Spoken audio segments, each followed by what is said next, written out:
देखु नाउगाँ हूँ एक कृषिभित्तिक अंचल एवं ये पर्वटी रज पर्वटी हूँ एक कृषिभित्तिक पर्व गणपर्व। अपरपक्षे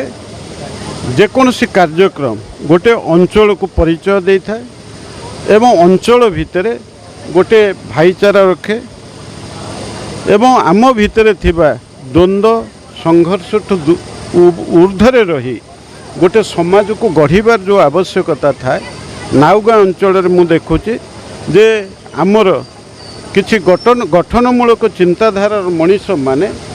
संस्कृति आधार रे ये अंचल रे भाईचारा तैयारी करिया पई विभिन्न कार्यक्रम करुचंती सेही उद्देश्य रे ये रज महोत्सवटी मध्य पालन होछि। तो जो कुनी कुनी झियो माने ये रज मौज ना रे ये रज उत्सव पालन करुचंती तांको भितरे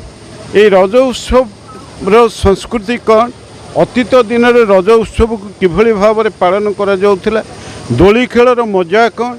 एवं ता सहित पोड़ पिठार बास्ना कौन एवं अतीत दिन गोटे ग्राम्य जीवन कथा भारत वर्ष रे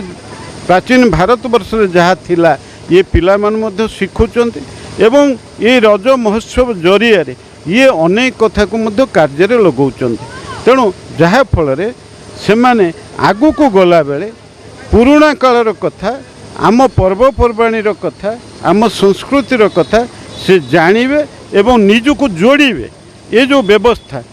तेणु ये पिला माने आस्ते आस्ते शिखुचंती तांकर पर पीढ़ी छोट छोट पिला माने सेथिरे आस्ते आस्ते से माने अभ्यस्त हेबे एवं आम संस्कृति सहित आम सामाजिक चलणी सहित से माने निजको जोड़िकी समाज को गढ़िया